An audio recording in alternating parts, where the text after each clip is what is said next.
Bonjour à toutes et à tous, bienvenue sur cette vidéo de psychoastrologie. 6e vidéo consacrée à l'interprétation de la Lune dans le thème de naissance. Donc nous en sommes à la Lune en Vierge. Donc comme à chaque fois, je vais vous donner différentes interprétations vécues possibles de la Lune dans le signe concerné.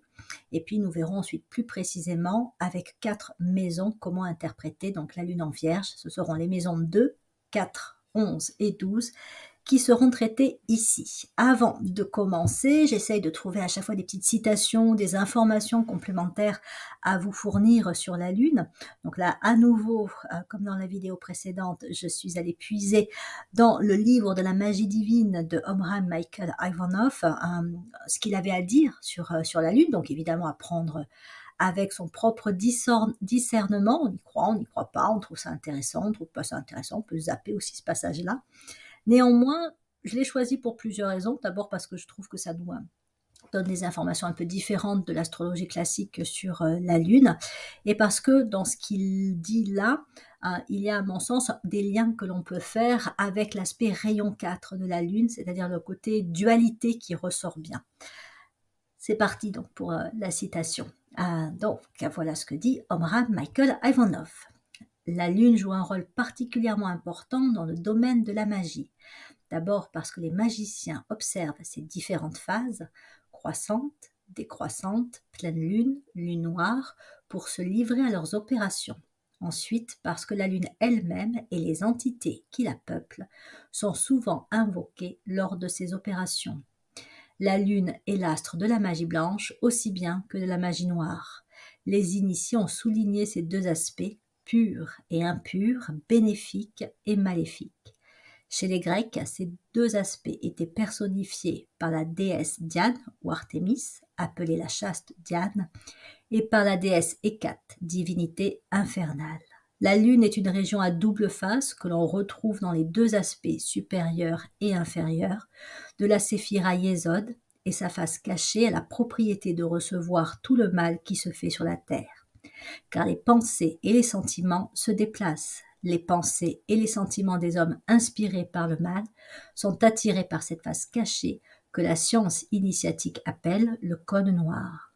Le cône noir envoie ensuite ce mal à la terre, région que les sorciers attirent les entités ténébreuses qui tourmentent et égarent les humains. Pardon, c'est la terre région. Et puisent aussi les éléments nocifs pour leurs envoûtements et leurs conjurations.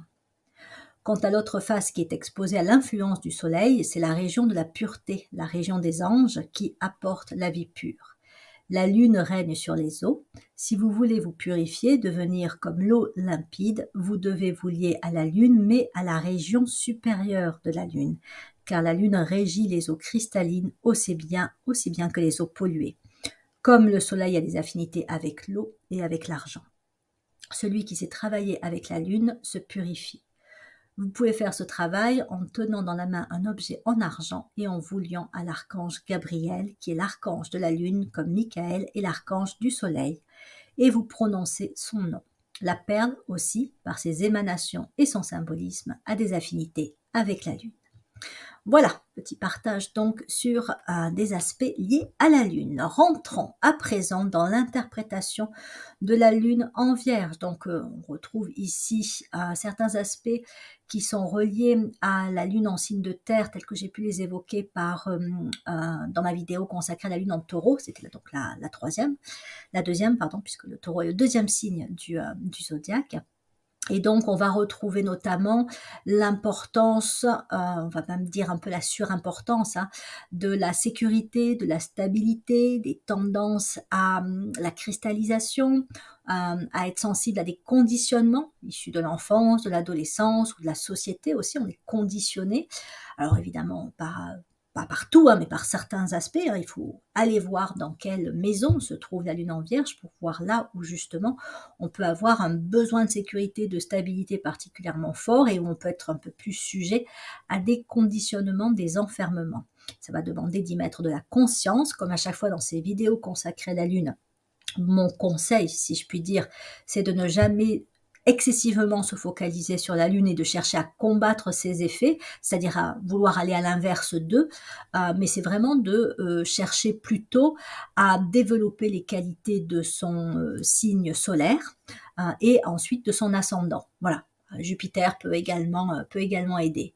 Donc, autrement dit, allez voir où se trouve votre soleil en signe et maison, votre ascendant en Jupiter, pour trouver des leviers d'évolution, pour contrebalancer ce qu'on pourrait considérer comme des aspects négatifs, mais qui sont aussi des aspects de notre nature inférieure qui demandent à être transmutés. Et là, ça devient intéressant parce que la Lune nous montre. Alors, est-ce qu'on peut parler d'imperfection? Est-ce qu'on peut parler de karma? Bon, on peut y mettre peut-être plusieurs définitions et points derrière. Ça peut être les schémas familiaux qui sont même plombants au niveau familial que l'on vient transmuter. Et donc, c'est vraiment ça, c'est ce travail de se libérer de nos tendances inférieures. Et ça rend vraiment plus fort quand on fait ce travail de libération. Et en même temps, ça bénéficie à toute la famille, à toute la lignée familiale. Et puis à toutes les personnes que l'on peut côtoyer, puisque donc notre caractère, notre énergie évolue, et donc forcément nos relations seront différentes.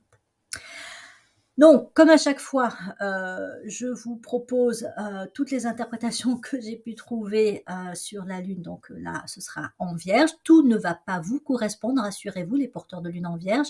Ce sera à vous de sélectionner ce qui vous parle le plus et ce qui vous semble donc le plus intéressant à prendre conscience, pour ensuite aller voir comment vous pouvez évoluer par rapport à ça.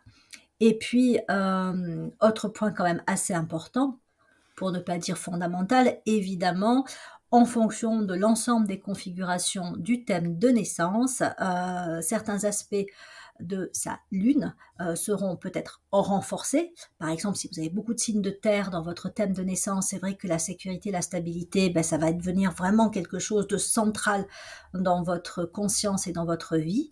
Par contre, si vous avez d'autres signes, comme par exemple des signes d'air, des signes de feu, peut-être que vous serez plus sujet à prendre des risques, à sortir de votre zone de confort.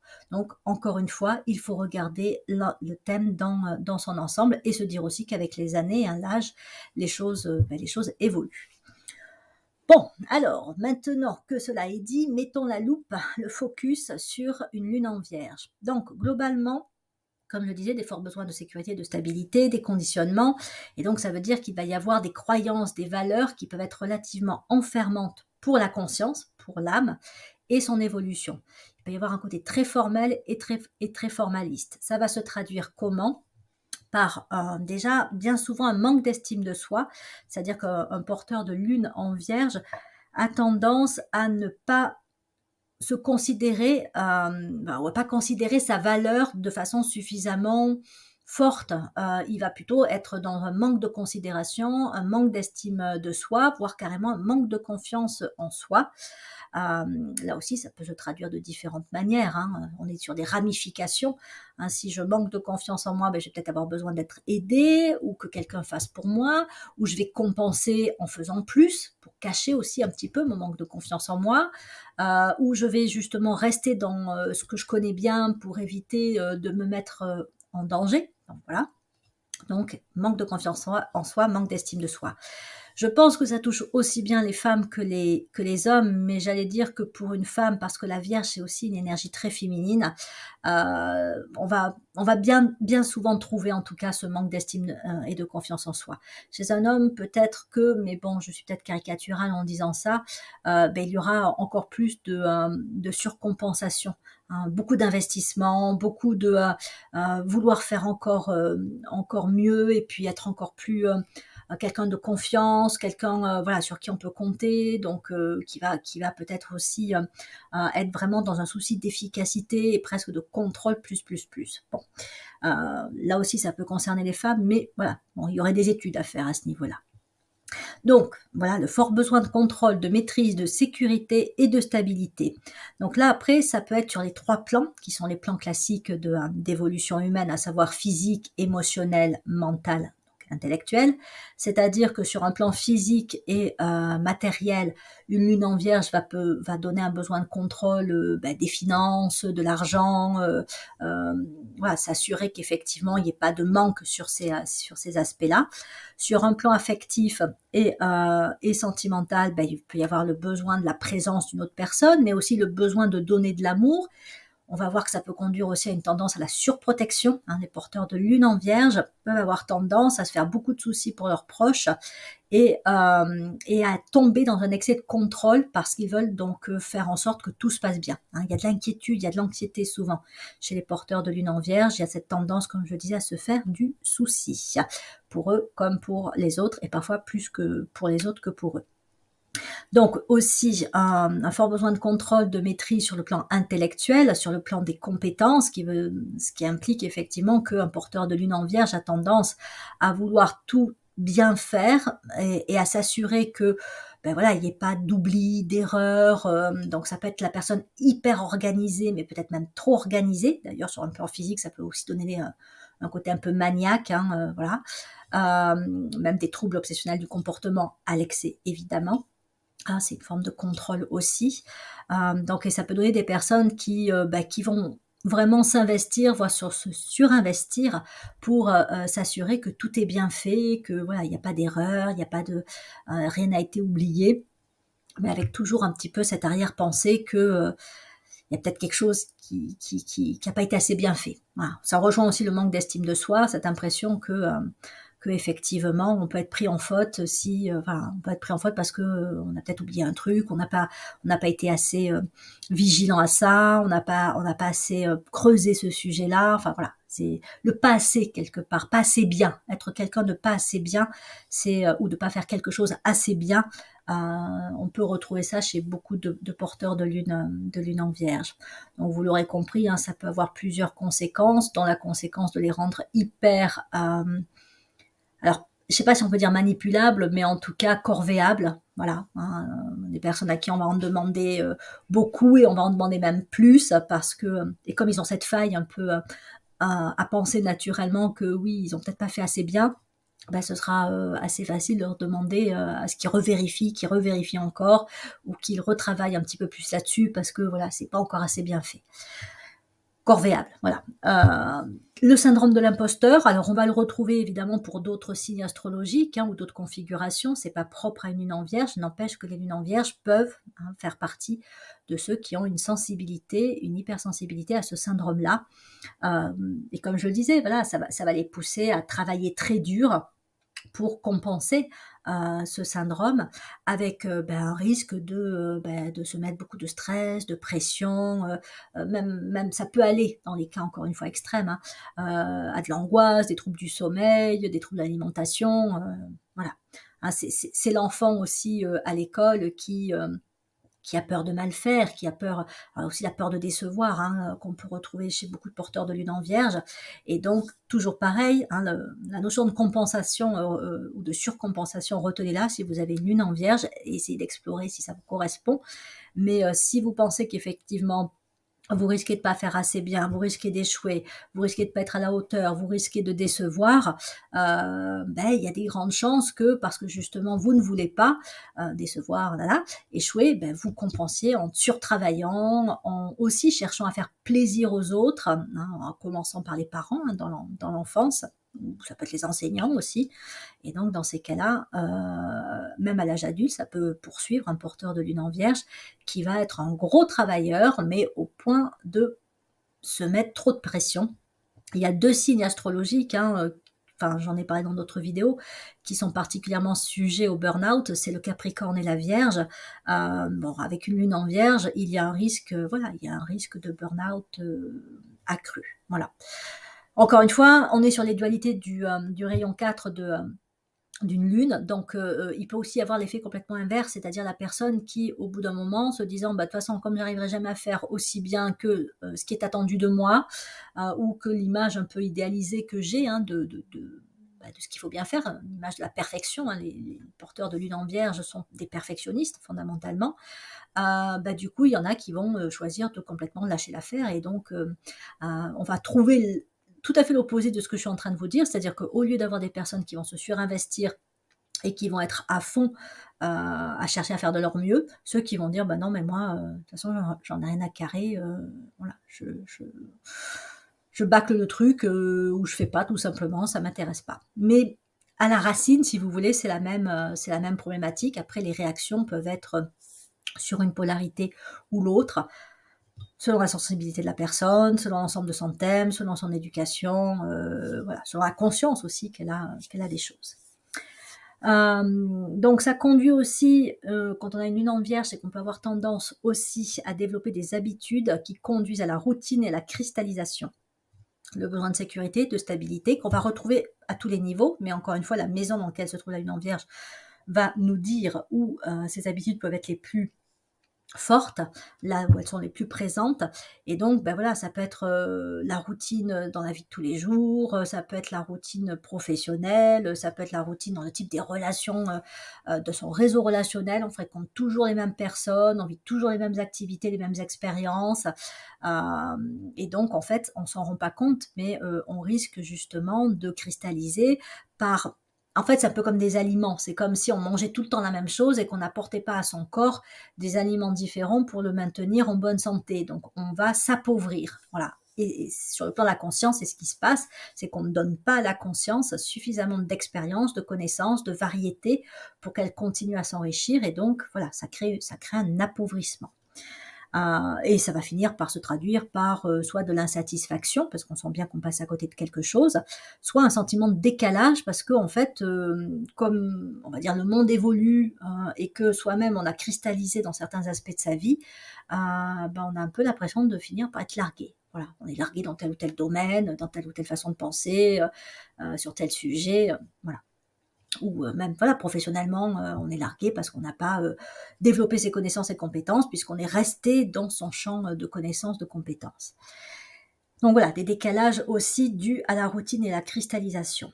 On va limiter en partie évidemment, hein, mais le développement de ses propres capacités et qualités, de son potentiel de croissance. Alors en fait, quand on a une lune en vierge, ça veut dire bien souvent que l'entourage familial dans lequel on a grandi ne nous a pas apporté tout ce dont on avait besoin, je reprends mon exemple du corps et des aliments, pour grandir et pour se développer de la façon la plus complète, soutenante, enrichissante intérieurement possible. Hein. Voilà, on ne nous a pas apporté tous les aliments dont on aurait eu besoin pour avoir un corps en bonne santé, on ne nous a pas apporté toutes les connaissances, toutes les compétences, enfin le développement, les conditions en fait nous permettant de développer des compétences qui nous auraient permis de nous sentir vraiment bien avec nous-mêmes et de pouvoir aussi être adaptable, continuer à évoluer, de pouvoir vraiment avoir cette confiance en soi et dans la vie.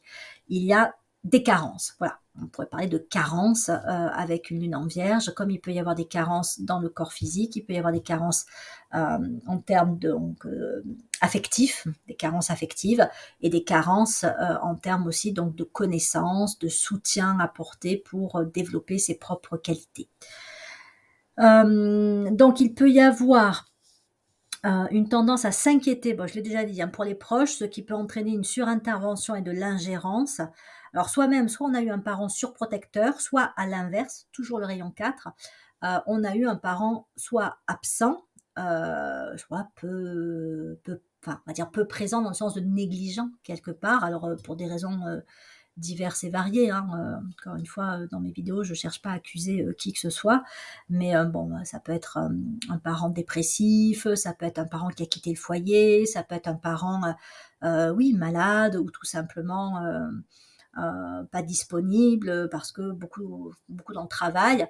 Et puis après, ça peut être aussi des parents très autoritaires, très dirigistes, voilà, qui imposent des carcans, qui imposent des façons de voir, des dictats stricts.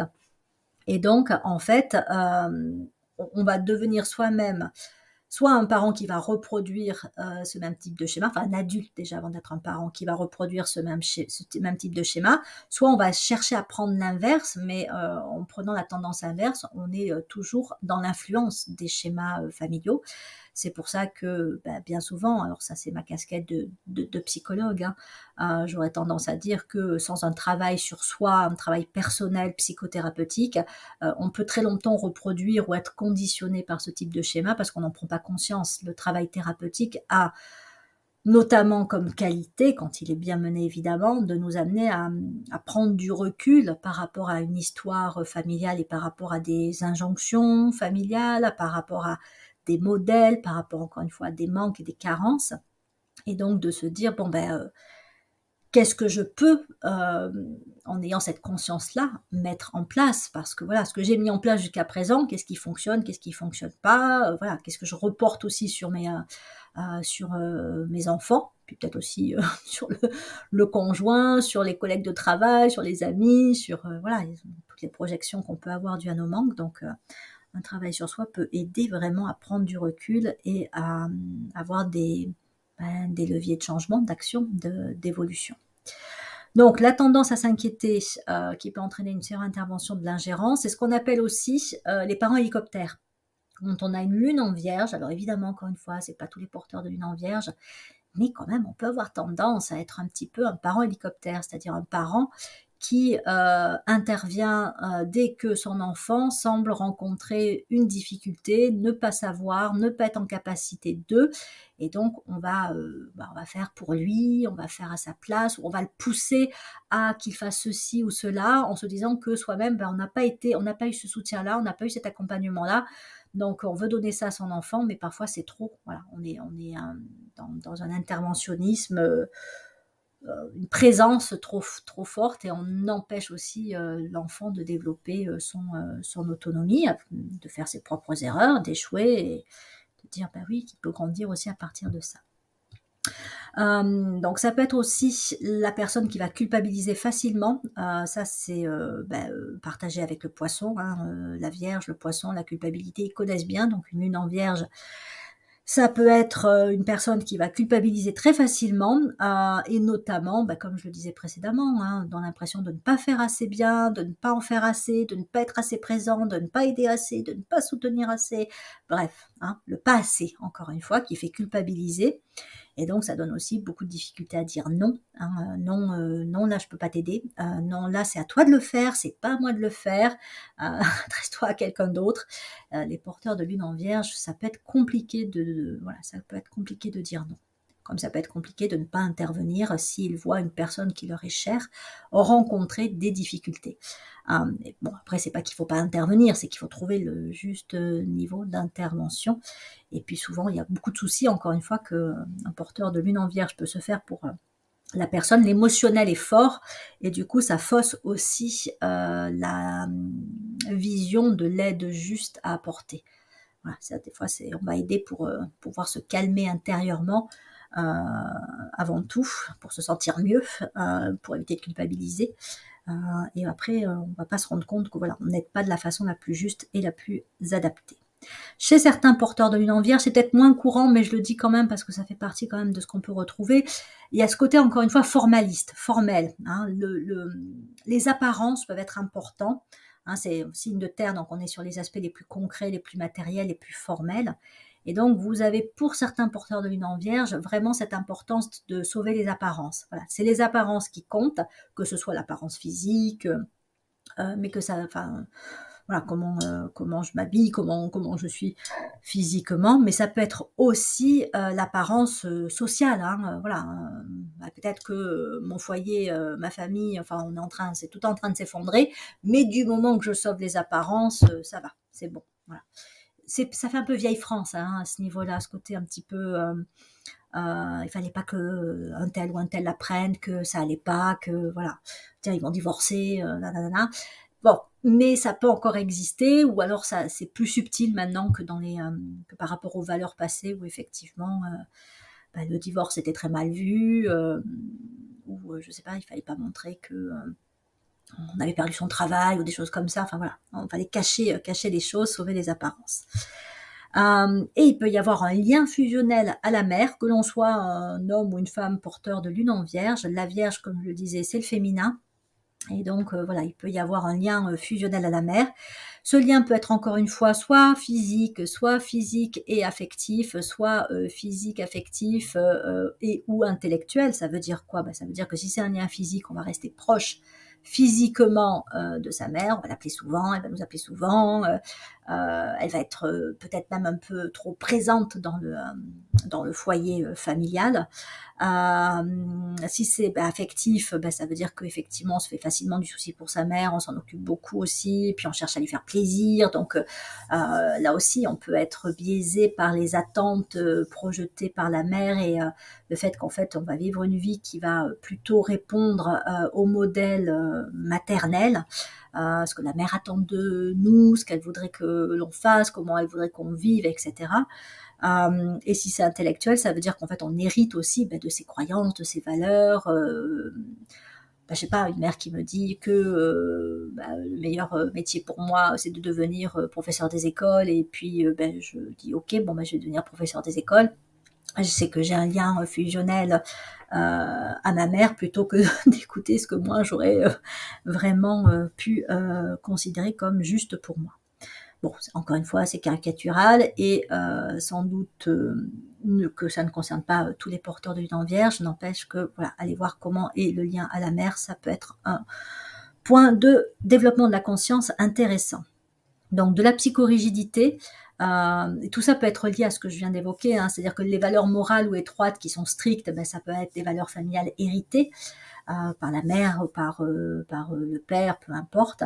Mais c'est globalement, voilà, il faut se dire que quand on est avec des signes de terre, non seulement il y a de la sécurité, de la stabilité, des conditionnements, mais ça peut aller jusqu'à effectivement la psychorigidité dans des prises de position, des prises de position morales, intellectuelles, de valeurs, encore une fois l'importance des apparences, mais on s'en rend pas forcément compte, mais on peut avoir des définitions très strictes de ça c'est bien, ça c'est mal, ça c'est juste, ça c'est faux, ça c'est correct, ça l'est pas.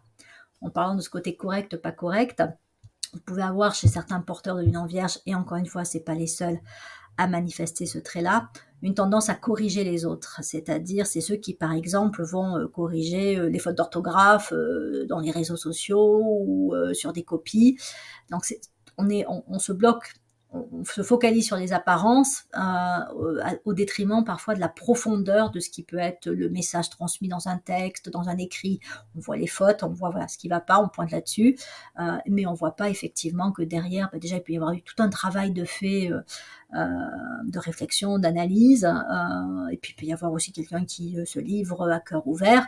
Voilà, on va s'arrêter sur les apparences. Et ce côté à corriger, hein, voilà. T'as pas dit de mot juste, c'est pas ça, mais c'est comme ça. Voilà, c'est la tendance à corriger que l'on voit beaucoup dans les réseaux sociaux. Alors évidemment, c'est encore une fois pas partagé, enfin pas exclusif. Une lune vierge, c'est partagé par beaucoup. C'est souvent plus facile de corriger ce que dit quelqu'un que d'apporter une idée nouvelle, intéressante, enrichissante, percutante. Mais voilà, quand on a des signes de terre, notamment une lune en vierge, on peut avoir aussi cette tendance correctrice, donc corrective, justement, je vais peut-être me faire corriger, qui est mise en avant. Alors, aussi du refoulement émotionnel, on le sait, les signes de terre sont pas forcément les plus à l'aise dans le zodiaque pour gérer leurs émotions. Ils sont plutôt stoïques, plutôt justement dans le contrôle, la maîtrise émotionnelle, mais avec une lune en vierge, il faut se rendre compte que les émotions peuvent être fortes, surtout s'il y a eu il y a eu des manques affectifs dans l'enfance, où il y a eu une perte, où il y a eu un trauma d'une quelconque façon. Et donc, en fait, les émotions sont là. Elles ne paraissent pas forcément. Il peut y avoir une apparence, justement, de plutôt quelqu'un de calme, posé, etc. Mais ça peut vraiment bouillonner à l'intérieur. Et même un porteur d'une lune en vierge ne se rend pas forcément toujours compte qu'à l'intérieur de lui, c'est le chaos émotionnel. Par contre, il va peut-être se sentir inquiet sans savoir pourquoi. Il va avoir des troubles du sommeil. Il va avoir son corps qui va devenir tout raide par endroits. Il va avoir, comme je disais aussi, peut-être des troubles de l'alimentation, des peurs aussi qui vont ressurgir alors qu'il n'y a pas de raison apparente. Des fois des peurs irrationnelles, mais c'est effectivement parce que derrière, sur le plan de la gestion émotionnelle, alors c'est pas une histoire qui date d'hier, mais il peut y avoir des grosses difficultés. une tendance aussi à pas vouloir faire face, enfin consciemment, inconsciemment à ses émotions, donc beaucoup de refoulement. C'est là aussi où, encore une fois, le travail thérapeutique peut être intéressant parce qu'il permet aussi de mettre des mots sur des ressentis, de creuser au-delà des apparences, d'aller voir vraiment ce qui a pu être enfoui, refoulé. Donc ça, je l'ai dit, la définition du bien, du mal, de ce qui est juste et de ce qui ne l'est pas. Alors oui, ça crée en plus des dualités fortes et ça crée aussi une tendance à la critique et au jugement.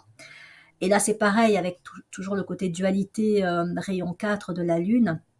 Un porteur d'une lune vierge peut avoir soit une tendance, et souvent en fait c'est les deux en fait, à s'autocritiquer avant tout, c'est-à-dire qu'encore une fois il manque de confiance en lui, donc il va, enfin, pas forcément toujours très consciemment, mais avoir l'impression que oui, il est pas bon, il fait pas assez bien, il aurait pu être plus ceci, moins cela, il n'a pas été assez cool, il n'a pas été assez ceci ou cela. Donc, beaucoup de jugements négatifs vis-à-vis de soi, donc beaucoup de critiques, d'autocritique.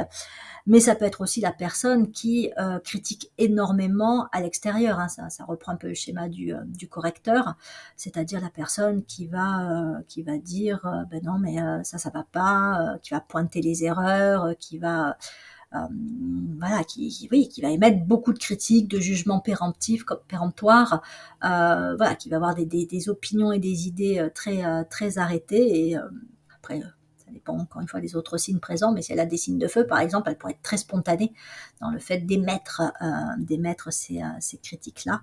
Hein, ça fait un peu penser, bon, toujours de manière caricaturale, à ces dames un peu vieille France avec le chignon tiré, le visage un peu fermé, très strict, la vieille instite un peu acariâtre, un peu voilà, qui fait un peu peur.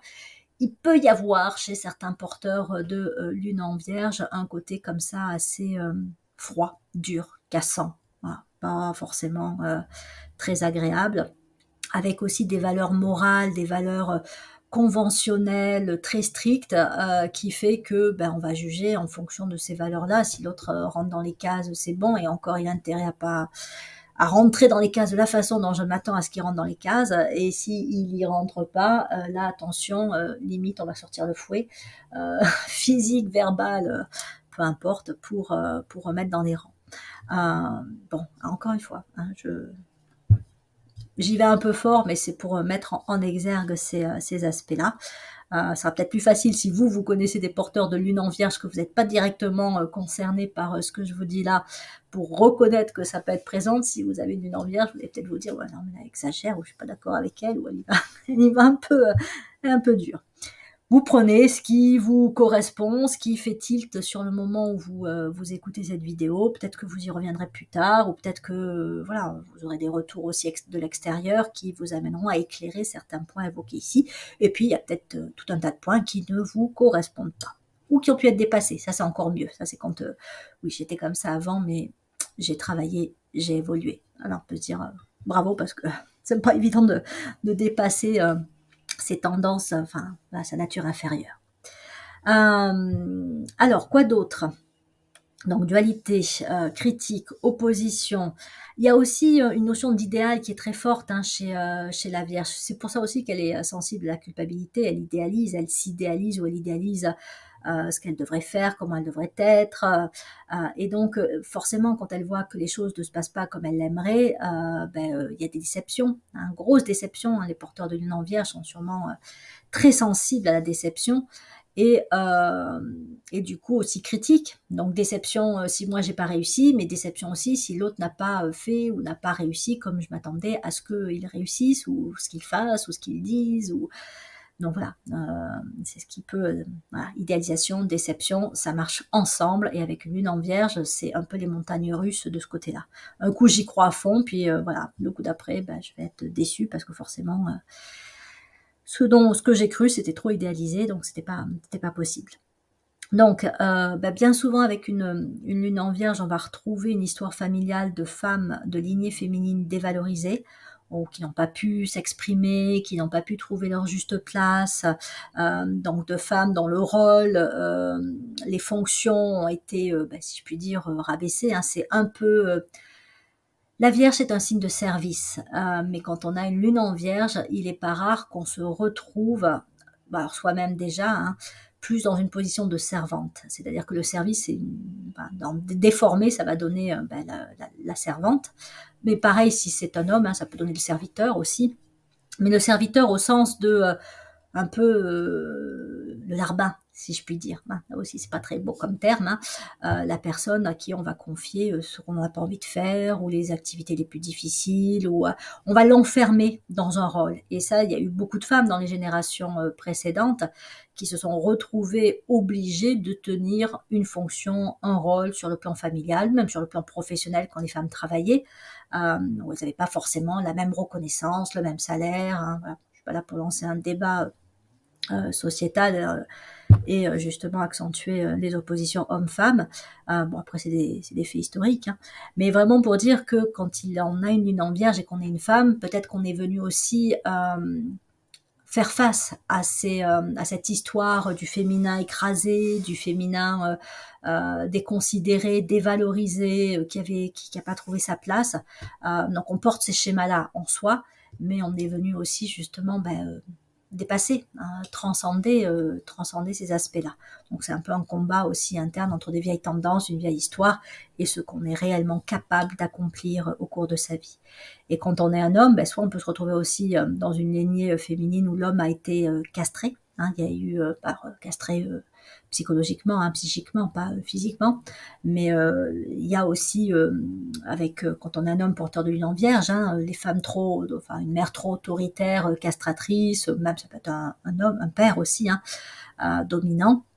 Et donc toujours pareil, ce sont des femmes qui n'ont pas eu leur juste place. Une femme excessivement autoritaire, dure, critique, etc.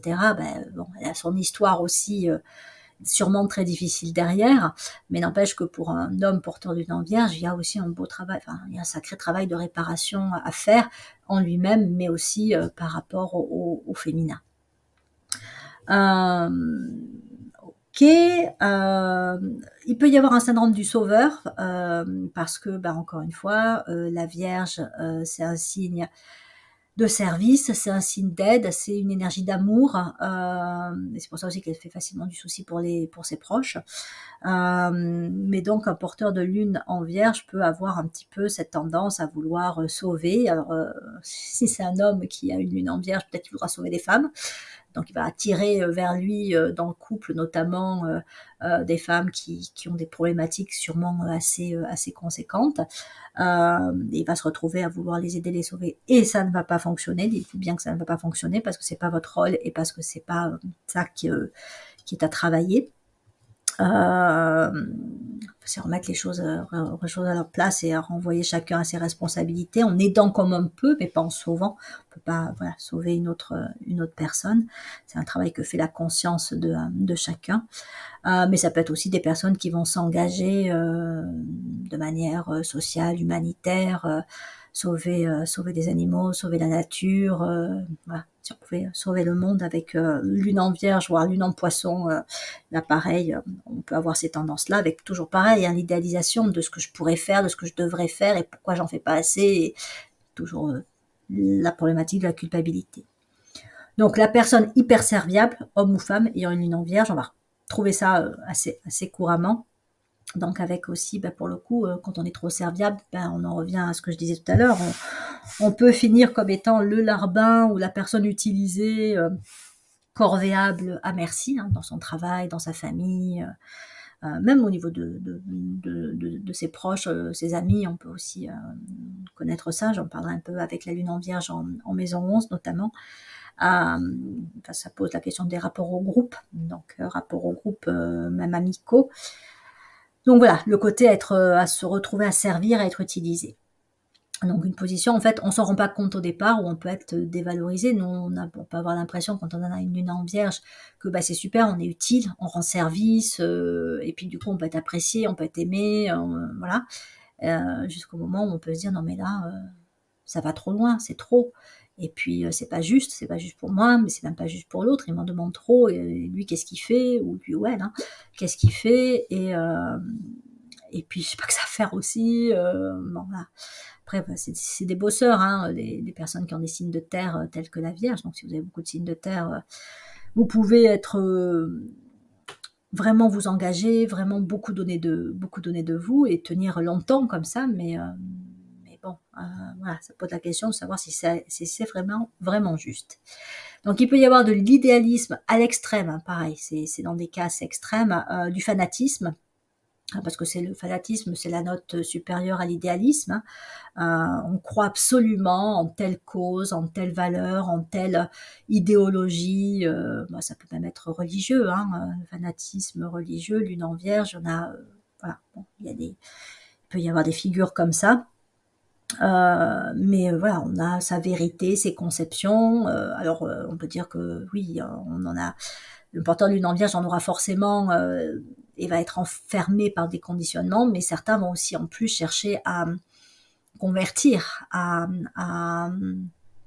transmettre, à faire du prosélytisme par rapport à ce qu'ils considèrent comme étant la vérité, le bien, le juste, voilà. Donc, voilà, ça peut être le cas pour certains porteurs de lune en Vierge. Et puis, ben, des difficultés sur le plan de l'amour. Hein, désolé pour les porteurs de lune en Vierge. Je vous le dis, c'est une énergie d'amour comme le poisson, mais quand la lune se trouve en Vierge, ça veut dire qu'il y a quelque chose au niveau de l'amour qui n'est pas vécu de manière équilibrée juste au départ. Et donc, là aussi, on peut s'attendre à des déceptions hein, en amitié, en amour, familial.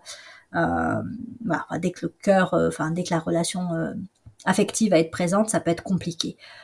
Pas tout le temps, toute sa vie, et pas non plus avec tout le monde. Hein. On peut avoir aussi de belles amitiés ou une belle relation de couple, hein, mais ça peut être compliqué.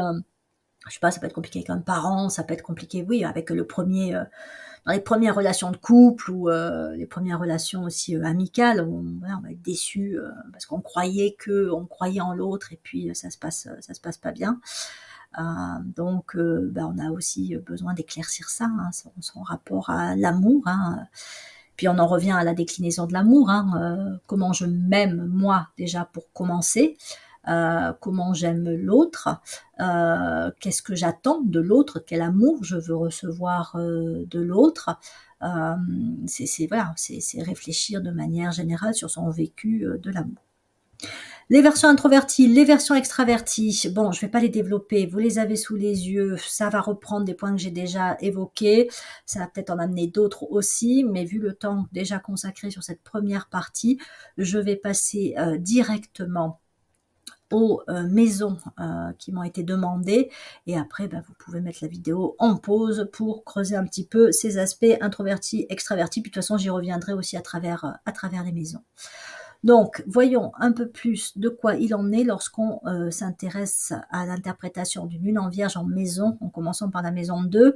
Et pour ceux qui me demandent des interprétations pour des maisons que je ne traite pas dans la vidéo, parce que, on va dire un peu, c'est trop tard, et d'autres sont passés avant vous, je vous invite à aller voir les vidéos que j'ai faites sur l'interprétation des maisons. Ça vous permettra de faire votre propre interprétation. Sinon après, vous venez vers moi par mail ou passez par mon site pour me demander une consultation pour l'analyse de votre thème. Voilà. Donc, lune en Vierge en maison 2, la maison du taureau, la maison des valeurs, la maison des valeurs matérielles, de l'argent, des biens, des moyens, des ressources, qui est relié au désir, qui est relié aux besoins. C'est pas la même chose, les désirs et les besoins. Et ça, quand on a une lune en maison 2 ou en taureau, c'est pas clair cette question-là. La maison des gains, des pertes, des attachements affectifs. Je suis attachée à quoi? À quel objet? À quelle personne? À quelle valeur? À quelle idée? À quelle conception? Et donc, c'est une maison qui conduit au travail de dissipation des mirages, c'est-à-dire qu'est-ce que je considère important, puis je me rends compte en fait que c'est pas si important que ça, mais qu'il y avait autre chose derrière qui est bien plus important. Voilà. C'est par exemple quand on me dit je vais à tout prix avoir une super belle voiture, donc on va dire que ça c'est mon désir, mais si on creuse un peu, peut-être que mon besoin, c'est d'avoir une certaine prestance au niveau de ce que je donne à voir aux autres. Donc voilà, on peut creuser derrière un désir pour trouver un autre besoin. Peut-être que j'ai besoin de respect, tout simplement, de me sentir respectée. Donc je vais utiliser les objets pour être respectée. Mais en fait, j'ai pas réellement besoin. Enfin, c'est pas de la voiture en soi une voiture de luxe dont j'ai besoin, mais j'ai besoin de respect. Bref, c'est tout un sujet qui a été extrêmement bien traité par des tas d'auteurs de psychologie, donc, dont Abraham Maslow. Hein, je vous invite à vous y intéresser si cette question des désirs et des besoins vous pose question. Alors, Lune en Vierge en maison 2, fort besoin de sécurité matérielle, stabilité financière. Ben là, on a une double dose de terre. Hein, Vierge, signe de terre, Taureau, le premier des signes de terre. Donc, autant dire que là, la question des finances, de la sécurité matérielle, de la gestion de son budget, sont des questions qui vont occuper pas mal de place dans la conscience et dans la vie du porteur d'une lune en Vierge en maison 2. Donc, c'est la personne qui va plutôt chercher la stabilité et justement qui va avoir beaucoup de mal avec des emplois dits instables. Donc le stéréotype, hein, c'est le fonctionnaire. Voilà, hein, c'est la personne qui va se trouver un boulot avec, si je puis dire, un contrat à vie. Après, ça peut être la personne qui est en CDI ou même en CDD, mais dont elle sait que le boulot dans lequel elle risque pas de se retrouver au chômage bien longtemps. La personne qui sait qu'il y aura toujours du travail dans ce secteur-là. Et donc ça veut dire en fait qu'elle choisit par sécurité bien plus que en fonction de ce qui serait vraiment porteur d'épanouissement pour elle. Hein, c'est là où on voit aussi la différence entre désir et besoin. Mon désir, c'est la sécurité, la stabilité, mais je vois pas que je peux avoir besoin quand même de m'épanouir dans mon travail, d'y trouver de l'intérêt, de pouvoir peut-être même évoluer, de pouvoir continuer à apprendre, d'être même peut-être surpris, voilà, d'avoir ma curiosité qui soit éveillée. Je fais pas attention à ces aspects-là parce que mon désir de sécurité, de stabilité prennent toute la place en fait dans ma conscience, ou en tout cas prennent une place dominante. Donc on va avoir des personnes qui vont sûrement très très bien gérer leur budget, mais être très prévoyant, beaucoup à anticiper. Si je fais telle dépense, d'abord il faut que je mette ça de côté, puis je la ferai à tel moment et pas avant ça. Et d'ailleurs, j'ai fait un tableau Excel où je note toutes mes dépenses. Puis si là, à ce moment, dans le mois, c'est pas le moment de dépenser ça, on le dépensera pas là, on va attendre. Enfin voilà, c'est la personne qui garde tous les tickets, les reçus, les récépissés, les factures, qui classe tout très bien. Alors, ça a évidemment des qualités et des avantages, mais ça peut être aussi en fait un contrôle. Enfin, la personne elle est contrôlée par peut-être des peurs de manquer, des peurs de perdre, et puis elle peut devenir aussi un peu contrôlante au niveau du foyer familial. C'est la personne qui va contrôler les dépenses du conjoint, peut-être même au niveau des enfants, même en grandissant. Elle peut être très stricte, très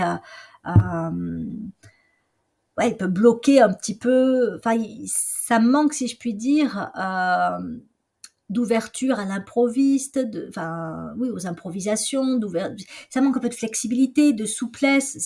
Ça peut être vraiment sur le plan financier rigide. On ne s'autorise pas une folie, on ne s'autorise pas une dépense coup de cœur, et on est obnubilé par une peur de manquer, par une peur de faire une erreur, par une peur de se mettre en danger financièrement. On s'empêche de plein de choses, en fait, on va dire, sur le plan effectivement de la vie, hein, de manière générale, parce que l'argent va toucher tout. Hein, je vais peut-être m'empêcher d'aller faire ce voyage-là parce que voilà, parce que ça va être une dépense importante. Je vais peut-être m'empêcher de changer de travail parce que le temps que je développe des connaissances, des compétences dans ce travail-là, je vais être en perte de salaire par rapport à mon précédent emploi. Je vais peut-être m'empêcher d'acheter telle maison qui est mais vraiment là un coup de cœur, mais parce qu'elle dépasse un peu le budget que je m'étais fixé, etc., etc. Ça peut être compliqué, voilà, ça peut être compliqué à ce niveau-là. Alors après, on peut retracer aussi les injonctions et le vécu familial à ce niveau-là. Hein. Est-ce que moi-même, je viens pas d'un parent, d'une famille très contrôlante sur le plan financier, ou à l'opposé, j'en reviens à mes schémas dans la dualité, la polarité, ou à l'opposé, j'avais des parents qui faisaient n'importe quoi, enfin, façon de parler, hein, avec l'argent, où j'ai connu le manque, j'ai connu la pauvreté, où j'avais un parent très dépensier, et ça m'a mis en insécurité. Donc moi, je vais être dans le contrôle et m'assurer qu'effectivement on ne manque de rien. Ou, voilà, où on a grandi dans la pauvreté. Donc moi, je vais m'assurer que, ou même ça peut être, on a été dans l'aisance pendant un certain temps, puis il y a eu une perte financière à un moment donné, l'entreprise familiale qui a fait faillite, la perte d'emploi, et donc on peut devenir quelqu'un de très contrôlant. Dans tous les cas, ça peut être intéressant de retracer le lien entre ces peurs par rapport à l'argent et à l'avenir et l'histoire familiale.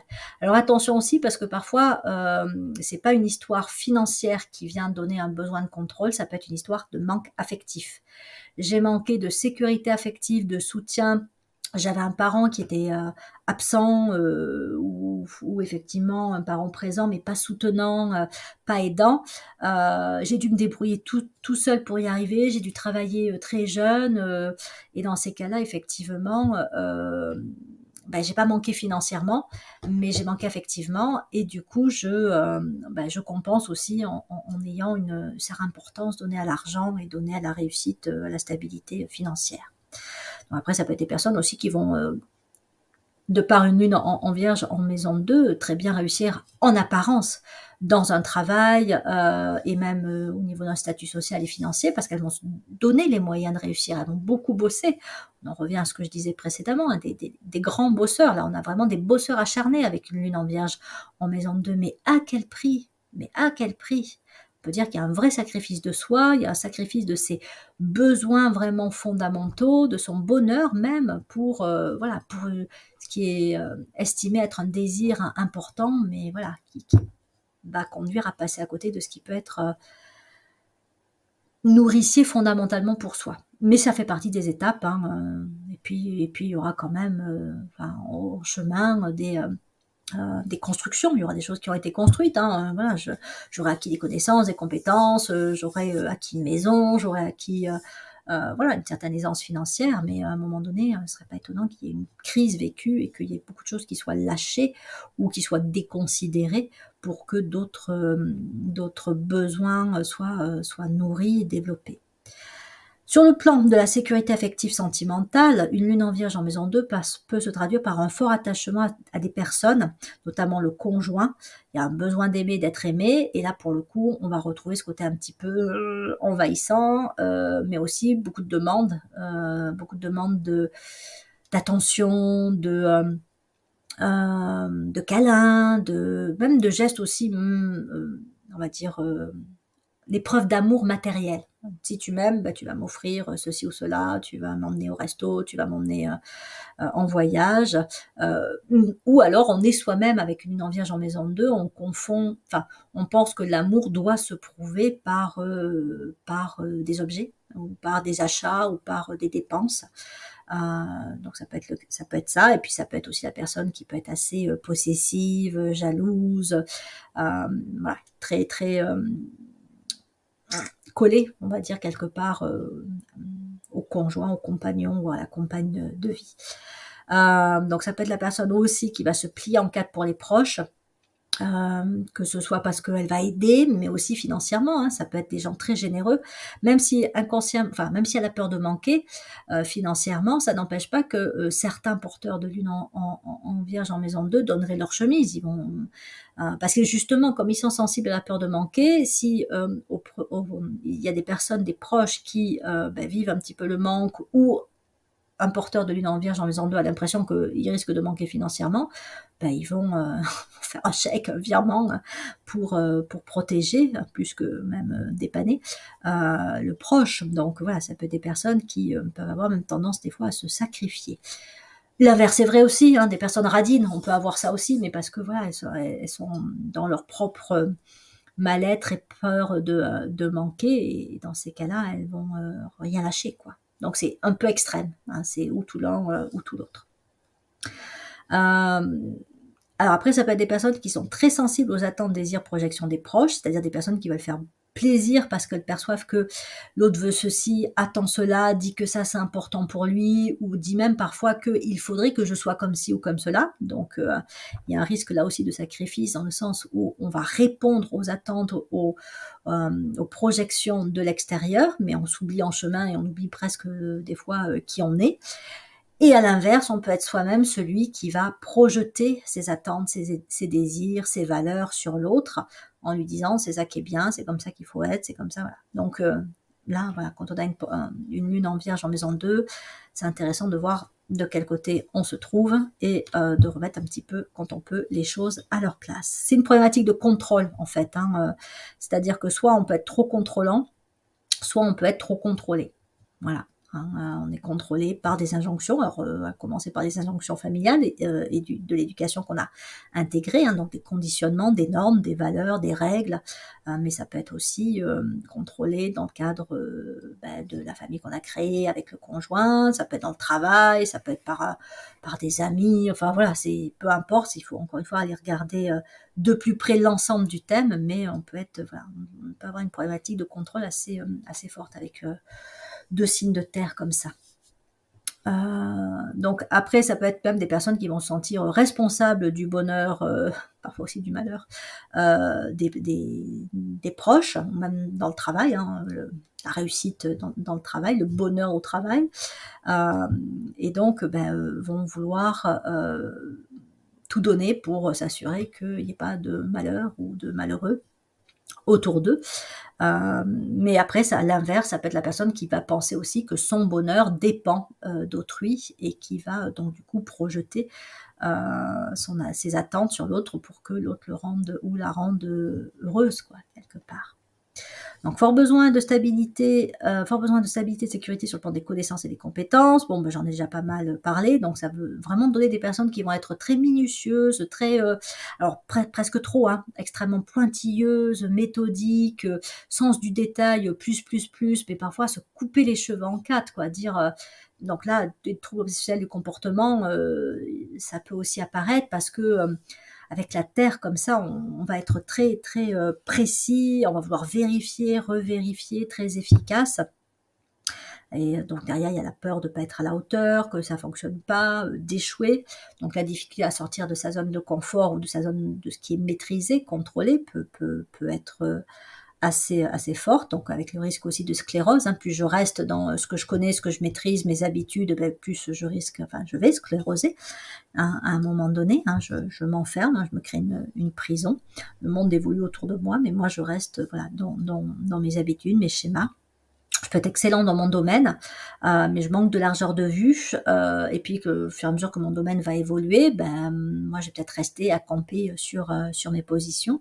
Je me crée pas non plus d'autres options, et donc voilà, je peux finir par ne pas suivre, que ce soit les évolutions technologiques ou les évolutions de mentalité, je peux finir par être larguée. Voilà. Pour prendre un exemple un peu caricatural toujours, hein, c'est l'enseignant qui continue à enseigner comme on le faisait dans les années 60, enfin dans les années 80, alors que c'est vraiment un champ d'éducation qui évolue fortement, et où même les enfants ont évolué, hein, on a plus les mêmes, où on tient plus compte de certaines spécificités au niveau des enfants, hein, maintenant qu'on le faisait dans les années même 80, 90, hein, que ce soit, je sais pas, l'hyperactivité, les différents troubles qui peuvent affecter l'apprentissage chez les enfants, l'intégration d'enfants, l'autisme ou autre, voilà, tout ça, on en prend beaucoup plus compte, et bon, il y a encore énormément à faire, hein, c'est sûr, hein, maintenant que par le passé, mais si on continue à enseigner comme avant, ça peut pas fonctionner. Donc après, on peut avoir aussi des personnes qui peuvent donner beaucoup à leur travail. J'en ai déjà parlé, mais là, voilà, c'est clair que ça va vraiment concerner, hein, des porteurs de lune en vierge en maison de 2, et qui peuvent aller jusqu'au burn-out. Voilà.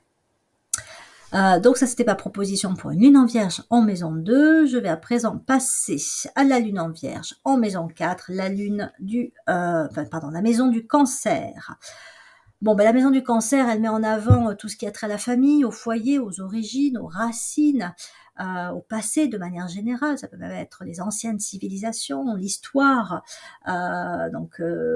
l'habitation aussi, et puis le cancer, comme la Vierge d'ailleurs, hein, ce sont deux signes nourriciers, deux signes assez maternants ou paternants, assez protecteurs. Donc là, avec une lune en vierge en maison 4, on va avoir un peu aussi un parent, on peut avoir être un parent hyper protecteur. je vais y venir. Donc ça peut donner une forte dévotion vers sa famille, mais aussi l'histoire de sa famille, voire le patrimoine familial. Donc ça va être important aussi de respecter et de prendre soin. Si voilà, il y a un patrimoine familial, on hérite d'une maison, on va vouloir rénover, bien maintenir tel ou tel héritage patrimonial de fait, même si ça devient un poids pour soi. Hein, voilà. Après, c'est peut-être des personnes aussi qui s'engagent à acheter des vieilles bâtisses, pas forcément qu'elles aient appartenu à leur famille, mais c'est l'attachement à l'histoire, et qui peuvent aussi claquer un fric fou et leur temps aussi pour, je sais pas, récupérer une vieille ferme, pourquoi pas un château si on a les moyens, ou un manoir, peu importe, et voilà, beaucoup donné à ça. Difficulté, donc après, voilà, la fidélité envers la famille et l'histoire montre qu'il y a un lien avec l'histoire familiale et les schémas familiaux qui fait que, en termes de liberté d'être, il y a des conditionnements qui entravent quelque peu la liberté d'être. On est le fruit avant tout de sa famille, plus que de ses propres choix autonomes. Difficulté dans le rapport à l'éducation, alors ça peut être par exemple des enfants qui ont été très stressés au niveau des apprentissages scolaires et de la scolarité, parce que là on a un mélange de terre et d'eau, donc autant dire que les émotions ça peut être un peu compliqué et que ça peut se traduire par voilà, du stress, l'impression, la peur de pas être à la hauteur, de pas faire assez bien, la scolarité a pu être compliquée, il peut y avoir aussi des difficultés vraiment psychiques aussi par rapport aux apprentissages. Et ça peut être des personnes qui a reçu une éducation un peu dépassée, un peu vieillotte ou trop formaliste.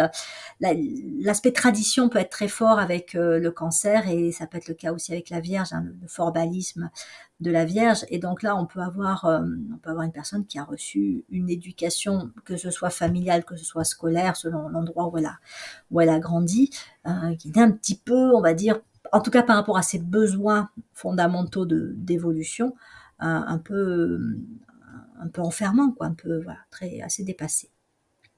Donc pour une femme, il peut y avoir des difficultés sur le plan de la féminité, de la maternité aussi. Après, il peut y avoir une relation forte aux parents sur le plan physique et ou affectif. Donc là aussi, on va retrouver voilà, une personne qui peuvent rester à vivre pas très loin d'un ou des deux parents, un attachement fort aux parents, puis beaucoup de soucis aussi pour les parents, pour leur santé, pour le fait qu'ils vieillissent, etc. Et puis une impression aussi, alors là aussi c'est pas forcément conscient, de devoir rester fidèle à ses parents, à l'éducation reçue, aux valeurs transmises. Et donc ça peut aussi entraîner la reproduction de schémas.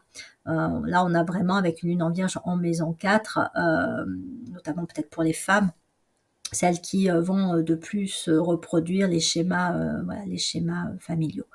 Après, il y a évidemment l'opposé, hein, celles qui vont chercher le plus à aller à l'inverse. Si, je sais pas, imaginons qu'elles ont du Scorpion, par exemple, donc là, côté combatif et dans l'opposition, rebelle. Mais n'empêche que les conditionnements familiaux sont quand même là. Donc, les choix sont faits en fonction de ces conditionnements familiaux. Il peut y avoir, alors rassurez-vous, si vous avez la lune en Vierge en maison 4, ça ne vous concerne pas tous et toutes, mais il peut y avoir des difficultés à devenir parent, notamment à devenir mère. Ça peut être des difficultés sur le plan de la conception. On n'arrive pas à tomber enceinte pour une femme, mais ça peut être aussi parce que le rôle de maman, on a un peu de mal avec ça. Voilà, on se voit pas là-dedans. On se dit que c'est pas, voilà, ça peut ne pas être pour soi. Ou on peut se voir dans ce rôle-là, mais on va voir, il va y avoir quand même des difficultés à vivre son rôle et sa place de maman. Voilà. Pour un père, ça peut être pareil. Il peut y avoir aussi des difficultés de conception, ou des difficultés aussi au niveau de la place de père dans le foyer familial. Donc ça peut être la personne qui va beaucoup donner, voire se sacrifier pour sa famille. Donc comme je disais, elle peut s'inquiéter pour ses parents, peut s'inquiéter pour sa tante, son oncle, ses grands-parents, ses enfants, le conjoint, le frère, la sœur. Et donc voilà, elle va être sollicitée et toujours prêt à dire oui aux demandes, même parfois quand il n'y a pas de demande, on y va, pour aider, pour protéger, pour assister, pour soutenir, pour valoriser, pour soigner, enfin voilà. Donc c'est à l'extrême, hein, la personne qui va vivre pour sa famille, voire à travers sa famille. Hein, du moment que mes proches sont heureux, hein, je suis heureux ou heureuse. Mais du coup, la personne ne s'en rend pas forcément compte, elle n'a pas de vie à elle, ou pas assez de vie à elle, parce que elle peut avoir aussi sa vie à elle, mais du coup elle va avoir double dose de travail, si je puis dire, puisqu'elle aura sa vie à elle à gérer, plus à gérer la vie de ses proches. Donc la personne qui va s'inquiéter facilement, énormément pour ses proches, qui peut avoir tendance à tout contrôler, voilà, elle va y aller, et puis elle va vérifier, puis elle va s'assurer que, puis elle va dire il faut faire comme ci, il faut faire comme ça. D'ailleurs, tiens, je vais le faire carrément, ce sera plus simple, hein, voilà. Et ça, parfois, c'est aussi pour pallier à sa tendance à se faire du souci. Il peut y avoir un rapport délicat à l'habitation. La maison peut être vue comme un cocon, surtout en cas de stress, de déception, d'expériences difficiles vécues. Un porteur de lune en vierge en maison 4 peut rentrer chez lui, ne plus, enfin j'exagère, hein, mais ne plus en ressortir, c'est-à-dire que la maison devient le refuge, mais aussi la prison, parce que voilà, on ne veut plus sortir de là. Mais ça, c'est pour des cas de stress importants, voire de burn-out. Sinon, c'est juste un côté casanier qui peut être assez fort, mais qui peut faire aussi qu'après, c'est pareil, ça peut se reproduire sur les enfants. C'est-à-dire qu'après, on va avoir des enfants qui peuvent être aussi très casaniers et se dire, mais pourquoi mon fils ou ma fille ne joue plus à l'extérieur? Peut-être parce que toi-même, surtout si le conjoint est aussi comme ça. Ouais, voilà, côté parfois un peu trop inside, dans la maison, on n'en sort pas.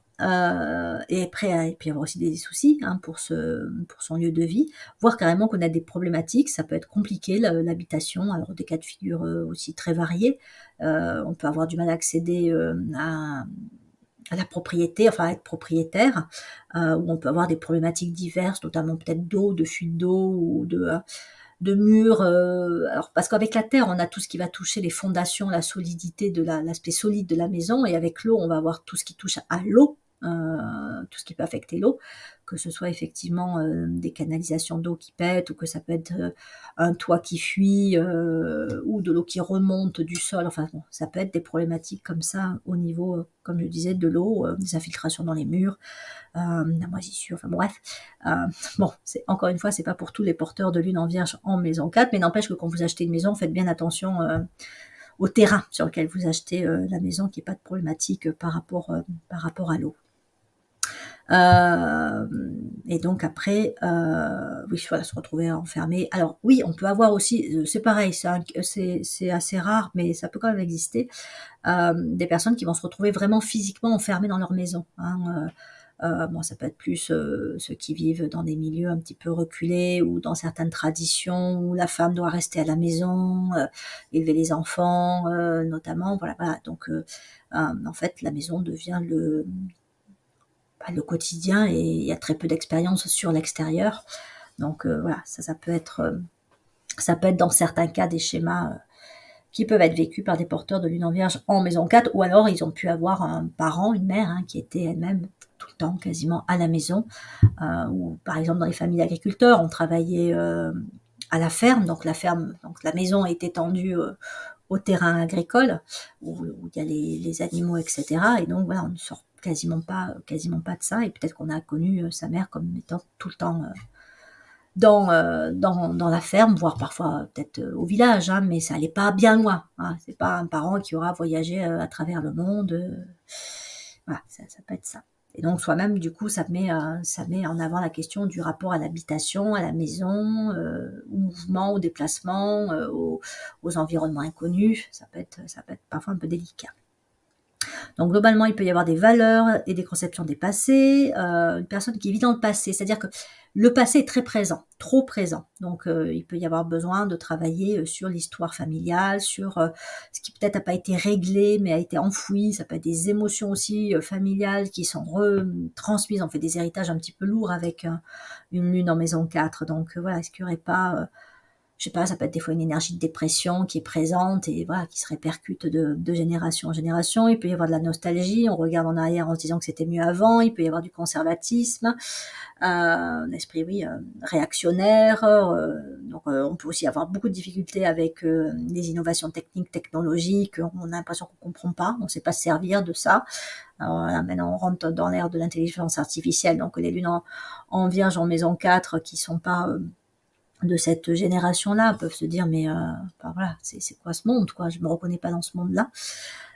Donc globalement aussi une impression de répéter les mêmes histoires, d'avoir du mal à réellement avancer, à progresser, forte sensibilité émotionnelle, beaucoup de refoulement, de déni, de blocage, risque de névrose. Voilà, donc attention aux émotions, prenez-en conscience et puis ben, voilà, trouvez comment pouvoir les extérioriser, les canaliser, puis regardez aussi ce qui vous appartient, puisqu'il appartient à votre histoire familiale dont vous avez pu hériter, pour rendre à César ce qui appartient à César. Appuyez-vous sur votre soleil pour trouver des éléments d'évolution, de renforcement aussi sur le plan de la solidité intérieure.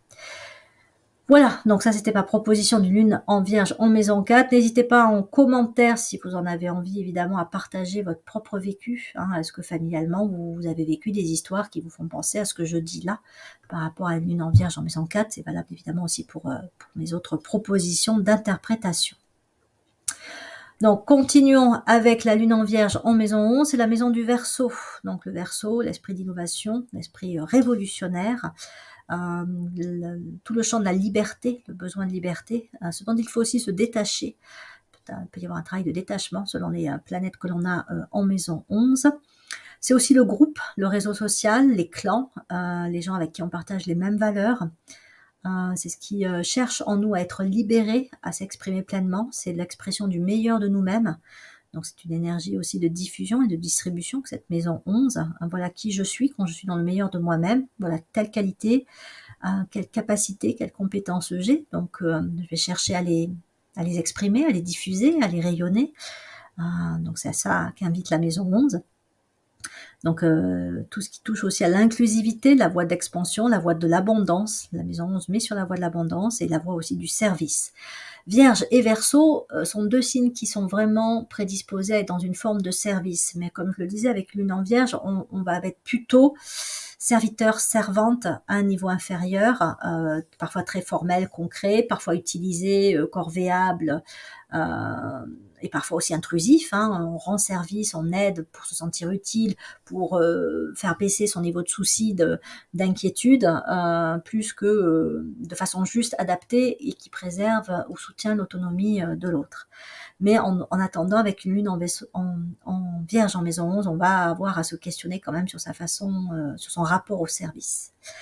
Donc déjà à la base, si on est qu'on soit une femme ou un homme, il est fort possible qu'il y a une relation féminine qui peut être compliquée dans son histoire familiale. Donc les femmes de la famille ont pu manquer de liberté, elles ont pu ne pas réussir, ne pas pouvoir à trouver leur juste place, s'épanouir pleinement, c'est-à-dire que leurs capacités, leur potentiel ne se sont pas développés, elles n'ont pas eu les conditions pour cela. Avec plus ou moins des manques importants. Après, c'est pas dramatique à chaque fois, mais en tout cas, il y a une histoire de manque. Mais il peut aussi y avoir eu des femmes très autoritaires, castratrices, qui ont entravé la liberté. Donc en fait, dans la dualité, c'est soit des femmes qui ont manqué de liberté, soit des femmes qui ont bloqué aussi la liberté pour le porteur d'une lune en Vierge en maison 11. Donc femmes très autoritaires, qui peuvent être castratrices. Ça peut être des mères absentes aussi, une mère absente, soit parce que il y a eu un décès de la maman quand on était jeune, soit il y a eu un abandon, la mère a pu partir aussi, quitter le foyer familial. Donc il y a des manques sur le plan justement de la croissance intérieure, du développement de ses capacités, qualités. Il n'y a pas eu assez de soutien. Voilà, il y a eu des carcans où il y a eu des manques qui ont entravé ce développement-là. Donc d'attention, de soins, de soutien dans l'enfance, l'adolescence, contexte parental, soit surprotecteur, étouffant. On va reparler encore des parents hélicoptères.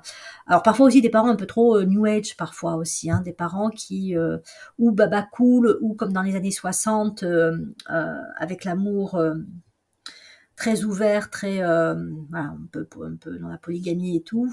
Donc là, pour le coup, en termes de repères aussi sur le plan de l'amour, il peut y avoir des choses un petit peu décalées. Bon, ça va concerner pas une grande majorité de personnes, mais n'empêche que voilà, il peut y avoir aussi ce cas de figure-là. Le polyamour, c'est comme ça qu'on disait avant. Enfin, même maintenant, hein, mais ça a été une mode dans les années 60. Donc attention, effectivement, soit un parent surprotecteur, soit un parent en fait qui était un peu dans des conceptions assez, on va dire, décalées, si je puis dire. Hein. Le Verseau peut être vraiment le novateur, l'innovateur, comme il peut être l'utopiste, même un peu le gourou, enfin avoir affaire à des sectes aussi, ce genre de choses. Donc une lune en Vierge en maison 11, on est un petit peu soit dans un côté où on a manqué de liberté, c'était trop cadré, soit c'était trop ouvert, et là ça partait dans tous les sens, et c'était en gros, on a manqué de repères en fait. Donc soit on peut avoir, encore une fois, un parent surprotecteur, soit un parent absent d'une façon ou d'une autre, mais pas assez soutenant. Il peut y avoir donc des manques dans l'expression pleine, entière et libre de la féminité de manière générale. Le rapport au féminin peut être là aussi, il peut y avoir soit il y a quelque chose qui est verrouillé, fermé quand on est une femme, soit ça peut être trop ouvert, voilà, et qui manque aussi de respect ou de juste considération par rapport à la féminité, à l'énergie féminine.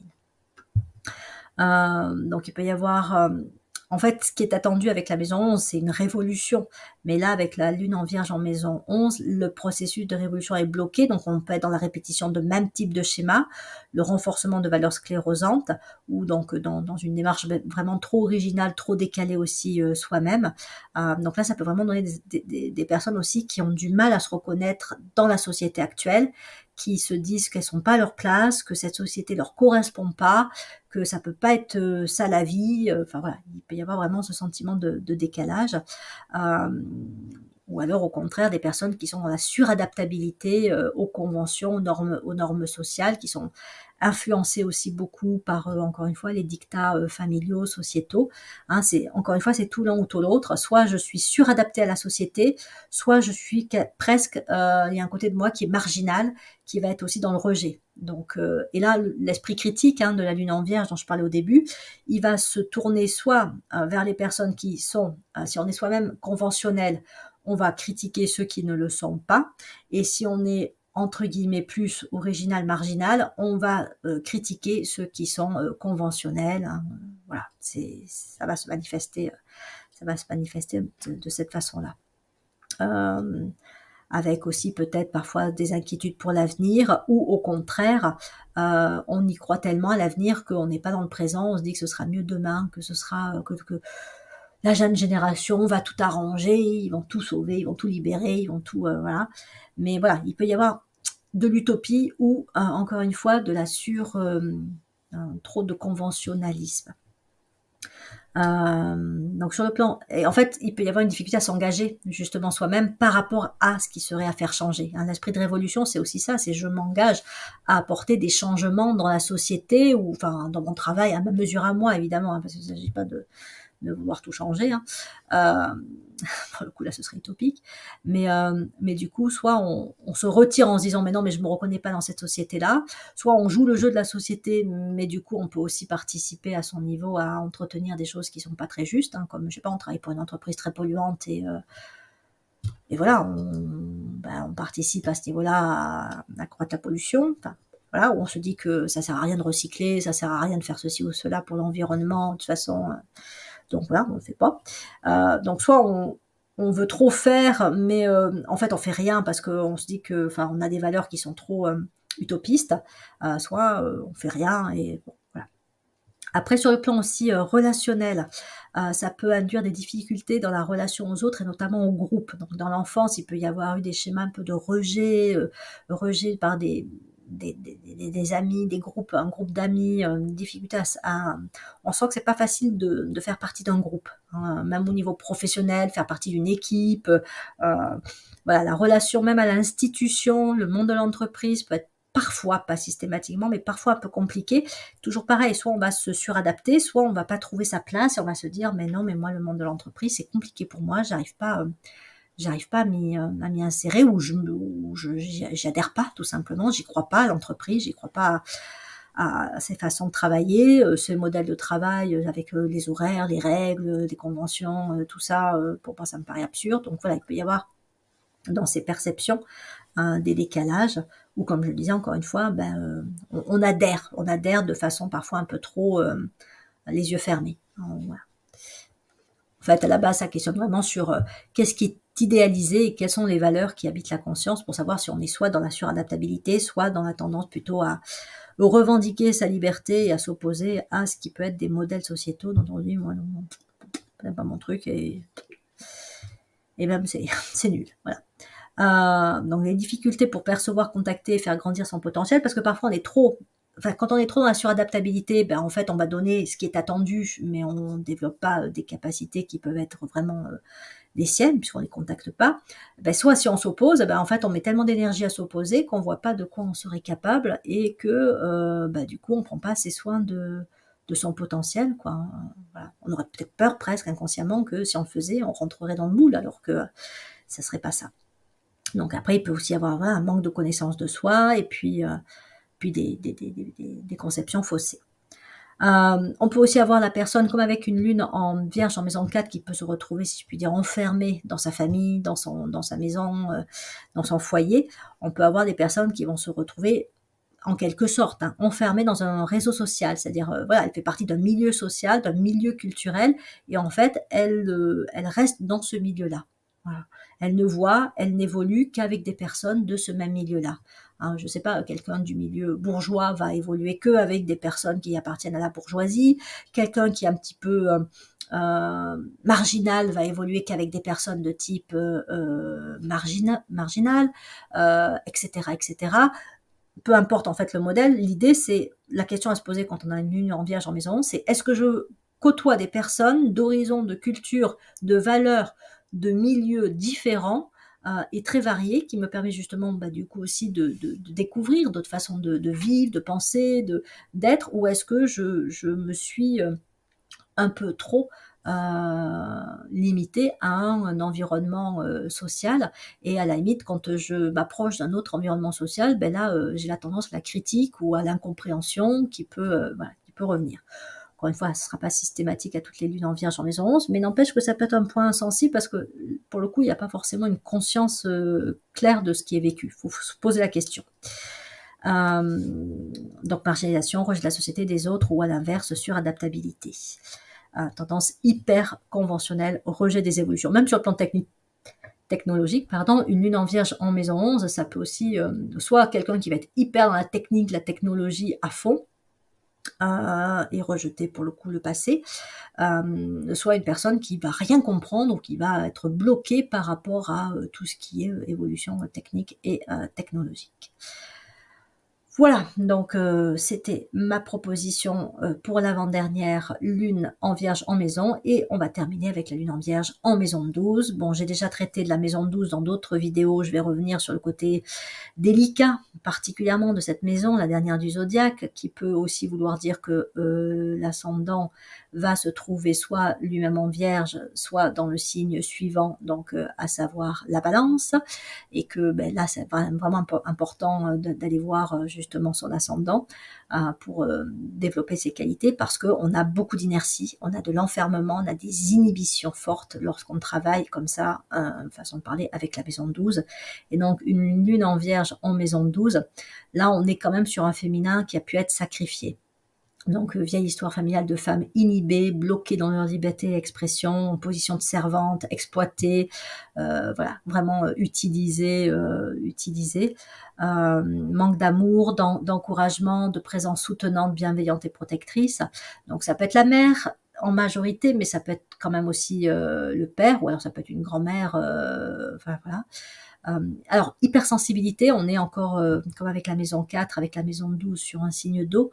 Donc autant dire que là, l'hypersensibilité, elle atteint quand même un niveau très élevé, mais avec beaucoup de refoulement. C'est-à-dire qu'à un moment donné, soit on se bloque, on se ferme parce que c'est trop dur, cette sensibilité est trop forte, on ressent tout, notamment on ressent la détresse du monde, on ressent les souffrances, on ressent les manques, on ressent le mal qui est commis dans le monde. Il y a une espèce d'ouverture comme ça au négatif qui fait que ça peut devenir insupportable et on va se fermer complètement. Ou alors, à ce moment-là, on va être sauveur, quoi. On va vouloir sauver Pierre, Paul, Jacques, les animaux, et se sacrifier pour, à cause de cette sensibilité qu'on a à la détresse et à la souffrance. Donc dans l'enfance, ça peut être compliqué, une lune en Vierge en maison 12, puisque effectivement, on peut avoir un petit garçon, une petite fille hyper sensible, qui pleure facilement, qui supporte pas les cris, qui est vite terrorisé aussi. Enfin voilà, ça peut être ça.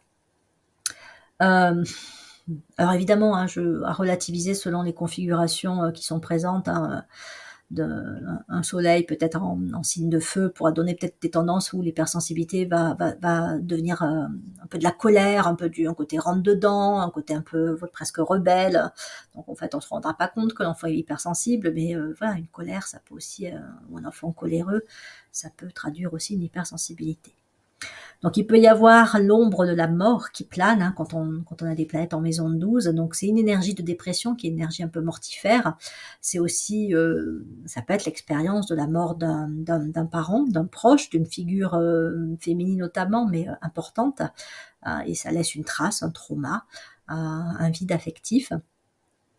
Après, comme je disais, enfin, on a toujours aussi avec la lune en Vierge la possibilité d'avoir vécu une expérience de mère castratrice, donc d'avoir vécu aussi des humiliations, un enfermement aussi. Alors parfois on peut être enfermé aussi dans sa relation avec sa mère ou son père, dans le sens où on a dû s'occuper d'un parent malade, ou le parent n'était pas en capacité d'eux, donc on l'a remplacé, on a dû s'occuper à sa place. Le côté dévotionnel de la Vierge fait qu'on peut devenir aussi parent jeune, enfin parent au sens symbolique du terme, hein.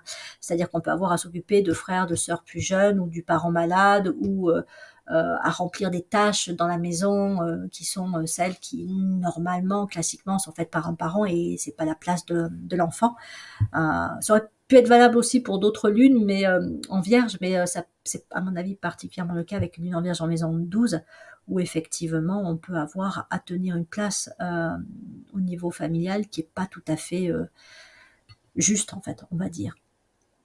Donc ça peut être un enfant enfermé, un porteur de lune en Vierge en maison 12, un ancien enfant enfermé, ainsi, voilà. Ceux qui regardent mes vidéos, ce sont des adultes, d'une façon ou d'une autre, hein. Ça peut être un enfermement vraiment physique aussi, ça peut être un enfermement affectif, ça peut être un enfermement même intellectuel, hein, manque de stimulation, toujours pareil, hein, sur ce qui aurait été bon pour se développer, grandir, développer ses qualités, son potentiel. Voilà. Et ça peut donner aussi chez l'adulte porteur d'une lune en Vierge en maison 12 une tendance à être sensible aux pensées pessimistes, négatives, défaitistes, un esprit qui un peu, des pensées un peu sombres quand même. Il peut y avoir un manque d'autonomie, manque de confiance en soi qui conduit à un manque d'autonomie, donc on peut finir dépendant d'une autre personne, mais aussi, enfin ça peut être du conjoint, mais ça peut être aussi parce qu'on a une maladie, donc voilà, il va falloir peut être dépendant aussi.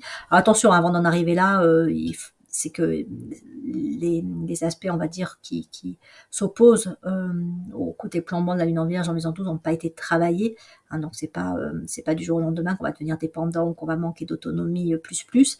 Mais si voilà, on reste trop longtemps dans les aspects plombants négatifs et qu'on nourrit pas les aspects constructifs, voilà, ça peut en arriver là. Tout comme la dépression peut s'amplifier si on ne la travaille pas, on ne la considère pas comme une maladie qui mérite d'être diagnostiquée, soignée, etc. Donc voilà, c'est pas du jour au lendemain qu'on va effectivement se retrouver dans une forme de dépendance. Et puis, ben, il y a une notion aussi quand même de déséquilibre dans la relation entre le féminin et le masculin qui peut être présent. Donc, il peut y avoir voilà, quelque chose un peu compliqué, que l'on soit une femme ou un homme. Et ce soit aussi bien en soi que dans sa relation avec des personnes du sexe opposé. Il peut y avoir quelque chose comme ça de déséquilibré. Donc ça peut conduire à une forte introversion, manque d'estime de soi, de confiance en ses capacités. Vraiment, la personne, là, elle peut être dans une dévalorisation plus. Donc, difficulté à se mettre en avant. Donc, éventuellement, c'est plus facile d'être en soutien, en appui, voilà, encore une fois, on est dans le sacrifice de soi pour d'autres personnes, mais c'est parce que c'est compliqué aussi de s'occuper de soi, de se reconnaître. Donc, ça peut être une forme de fuite, d'évitement. On va s'occuper des autres, comme ça, voilà, on regarde pas en soi, on ne vient pas toucher à des blessures, à un passé. Si on regarde trop en arrière, on risque de faire remonter des choses très difficiles à gérer. Et c'est le cas, hein, donc ça peut nécessiter effectivement d'être accompagné pour quand on est prêt à se dire bon là il y a quelque chose qui a été enfoui, il va falloir que j'aille le creuser pour m'en libérer, ne pas le faire forcément tout seul parce que ça peut être trop.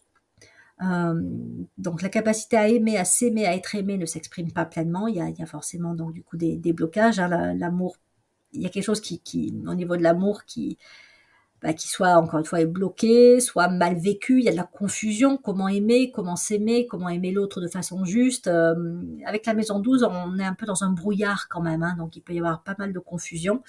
On voit pas aussi qui est l'autre, donc on peut aussi facilement se faire avoir dans les relations amoureuses, mais même dans les relations amicales ou professionnelles. Hein. Je crois en l'autre, toujours le côté idéalisation. Il m'a dit que ça, donc je le crois. Et puis, en fin de compte, je me fais avoir. Une fois, deux fois, trois fois, hein, répétition des schémas aussi avec la maison 12. Donc, à un moment donné, il faut aussi se dire, bon, attends, qu'est-ce que j'ai pas vu? Qu'est-ce que je ne veux peut-être pas voir? Est-ce que je fais un peu trop naïf? Est-ce que je crois pas trop facilement dans l'autre, pas assez en moi? Enfin, voilà, il y a des questions comme ça à se poser pour arriver à y voir un petit peu plus clair.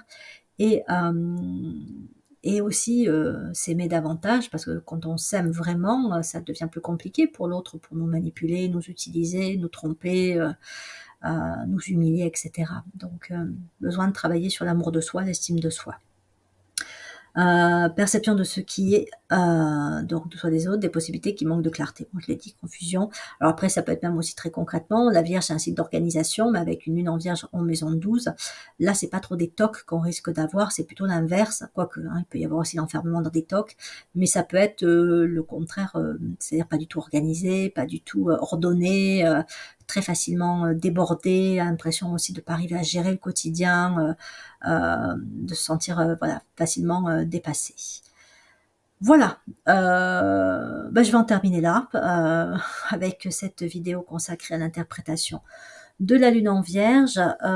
Merci pour les commentaires qui illustrent ou qui viennent peut-être apporter aussi des éléments de précision par rapport à ce que je vous donne dans ce que je vous propose dans mes vidéos. Merci pour vos encouragements à continuer, vos appréciations. Et puis, comme on dit à chaque fois avec YouTube, hein, vos likes, vos partages, vos abonnements, etc. Je vous dis à bientôt pour la suite avec l'interprétation de la Lune en Balance et puis de manière générale avec mes autres vidéos de psycho-astrologie. Et je vous souhaite le meilleur pour la suite. À bientôt.